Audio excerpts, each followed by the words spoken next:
Good afternoon everyone. Ngayong araw, papasok tayo ng trabaho sa Milagrosa, Calamba. Tinama pa tayo ng tropa natin na si Ponting. Kasi turbina siya, turbina na daan. Pero yung mismong Calmen Rito pala is Milagrosa. Shoutout nga pala sa'yo, Ponting. Yan, ang settings pala natin ngayon dito sa DJI is hindi siya naka ultra wide. Para kahit papano, kunyari yan, akala nyo kasi sa pagka naka ultra wide kasi sobrang layo niya, pero pagka sa actual malapit siya. Ngayon subukan natin tong wide lang. Pag-uusapan pala natin ngayon is yung gas consumption ni Rocky, isang Yamaha MIUI 125 na 2016 model. Bali ang mga napalitan na natin dito is yung black, gawa nga nung year 2020 ata, tama, 2019 to 2020, around that year. Medyo napabayaan natin siya sa change oil. Tapos gamit lang tayo ng gamit. Ginagawa yung daan dito sa Balibago Highway. Ngayon sa kabila, naka ano na yan, baka espaltohan ulit. Medyo ano yan, medyo madulas yan kasi hindi siya patag eh. Tapos yung gulong mo medyo gewang-gewang na ganun, kahit tama yung PSI mo. Ingat lang po tayo dito sa mga dadaan sa Balibago Highway dito sa Santa Rosa. Kahit saan, basta may ginagawang ganyan, mag-iingat lang po tayo. Dahan-dahan lang kasi baka tumulas kayo or tumuog. Yung mga tol, resume na tayo. 2016 hanggang ngayon 2024, ilang taon na ba si Rocky? 2016, 2017, 18, 19, 20, 21, 22, 23, 24. Sakto, 8 years na siya this coming August, October. Tingin ka mga ganyang month. 8 years. Sa 8 years ba ay ano-ano na ba ang mga napalitan natin dito kay Rocky? First, yung mini driving light, yung switch na to. Nagpalagay kasi tayo ng hazard. Ano to? Aftermarket na switch. Ito mga accessories katulad na lagayan na action cam, cellphone holder.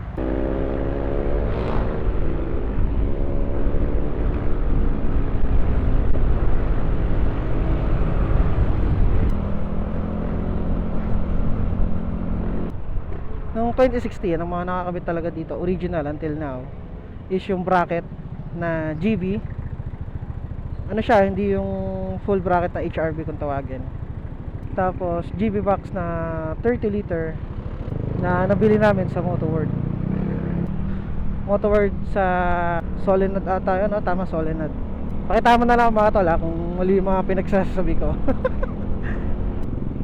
Tapos holy crap,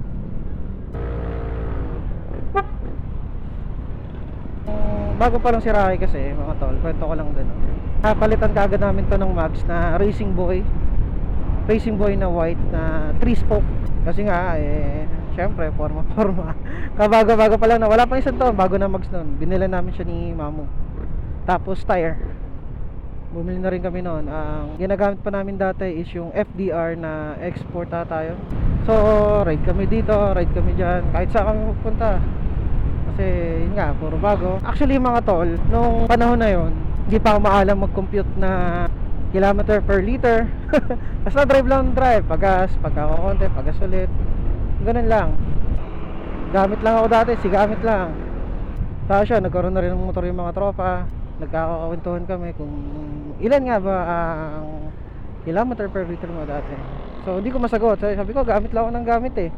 Ganoon naman talaga, di ba? Pagka first time mo magkakaroon ng isang sasakyan, kahit kotse yan, maniwala kayo mga tol. Di mo pa monitor yung kilometer per liter niyan. Tapos yung gas, gas lang ng gas kasi nga excited ka eh. Focus mo pa niyan is yung gala. Tapos yun, nagpalit din pala kami ng headlight kasi yung stock headlight na ito is bulb type lang na dilaw. So malabo para sa amin, lalo na mahilig kami mag-ride ng gabi. Papalit kami dati nung tri-LED kung tawagin nata yun. Lagay ko na lang sa video na to. Ito yun. Yan. Pero swak na swak mga tol. Sobrang linaw. Yun nga lang. Naka high beam siya. Kutara, silaw talaga yung kasalubong mo. Nakakahiya. Siyempre, respeto pa rin sa kasalubong natin at sa kapwa rider natin. Kotse man or motorian. Diba? Nung napundi yung tri-lead na yun mga tol, bumili ako nung valve na yung dalawa kulay.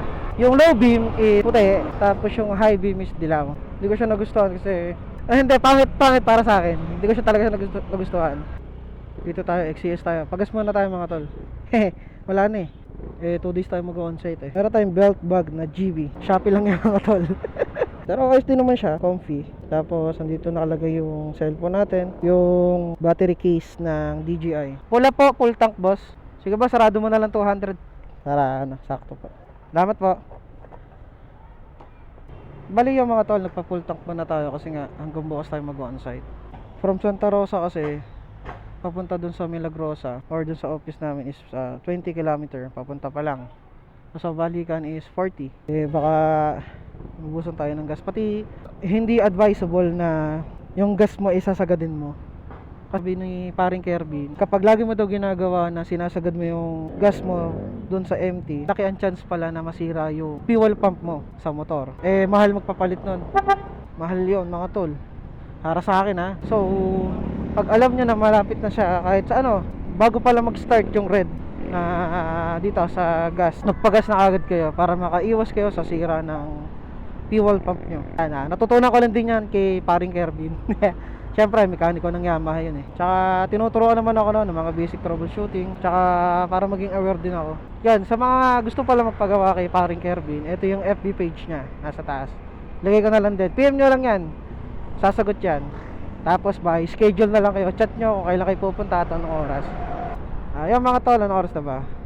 12:16. Daan muna tayo kay paring Calvin. Kwentuhan lang ng konti sa mga plano namin sa buhay-buhay. Yung mga tol, tulog yung mag-asawa. So umalis na lang kagad ako. Baka nagpapahinga sila Nakita ko na sa inyo yung accessories ni Rocky. Simula nung binili namin. Tapos yung ngayon, katagalan, bumigay na din yung ibang parts niya katulad ng mga bearing sa harap, bearing sa likod. Nagpapalit na rin tayo sa ibang shop nun hindi kay Kervin Hindi ko pa kilala si Kervin Yung pala, add ko lang, year 2018 bago kami mag-Baguio nun, 2019 I think, nagpapalit pala ako ng pipe, Asia pipe na galing kay Kim na tropa natin. Naka M3 rin yun Bili ko siya na third hand. Napunta tayo, palakas na ng palakas mga tol. Syempre air filter pinapalitan yan parang every year or every 6 months, depende sa biyahe at dumi.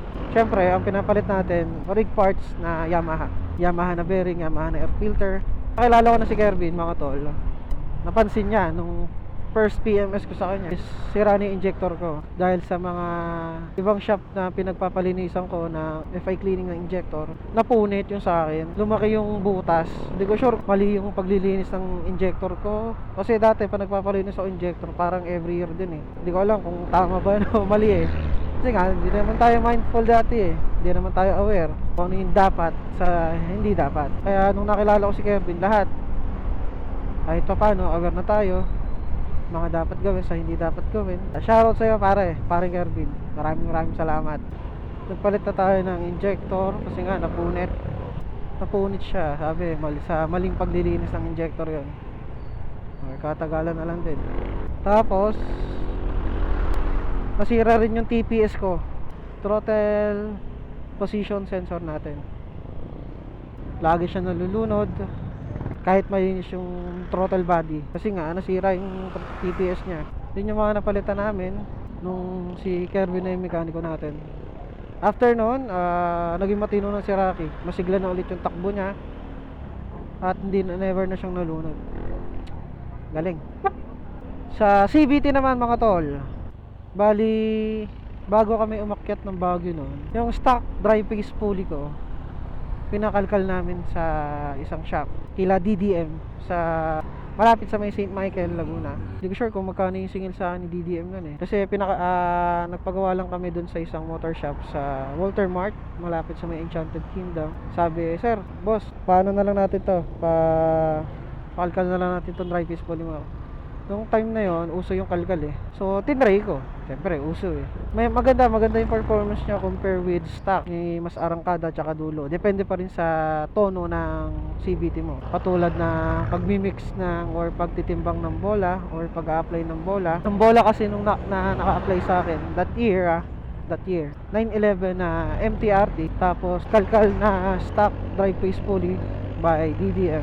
Nagpalit din kami ng center spring noon na MTRT na 1000 RPM. Sa clutch, hindi na ako nagpalit. Stock yun. Hindi kami nagpapalit noon kasi okay naman eh.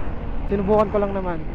Yung torque drive ko, stock din. Yung bell ko, stock lang din noon. Hindi pa uso, ano nun eh, regroup ng bell. Uso noon, aftermarket. Talaga magpapalit ka ng buo. Yun ang setup namin nung nagbagyo kami. Tapos, nung nagbagyo kami at pag-ride kami dati, hindi namin na-document lahat kasi nga, wala kami pambili ng action cam. Tapos, di naman kami aware sa mga video. Picture lang talaga, literal. Tapos, di naman kami pala post na gas consumption namin, kung magkano yung naging gastos namin nung biyahe na yon. Kasi wala, ano lang talaga, biyahe lang kami. Kasi di pa nga uso nun. Di namin tinrike, biyahe lang kami, malayo, kahit saan. Tapos ngayon, madodocument naman natin every biyahe hanggat maaari, hanggat kaya. Kaya mabalik tayo. Total, hindi ko naman na-document yung gas consumption natin from 2017 until baguhan pa lang tayo. Ngayon, ilan ang tinatakbo per liter ng isang Yamaha MIUI 125 na 2016 model at Siraki yun. Yan mga tol, based on my observation, eto nung nag-onsite pa ako dati araw-araw, Monday to Friday, depende sa schedule na binibigay sa amin.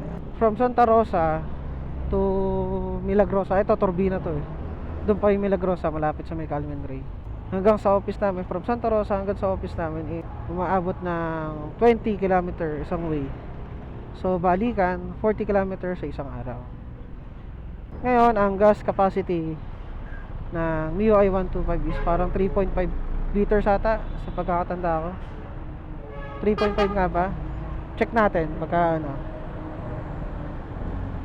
So, yung isang full tank ko depende eh. Depende kung magkano litro eh. Let's say sa isang full tank ko hindi pa sagad yung empty 250. So, let's say 250.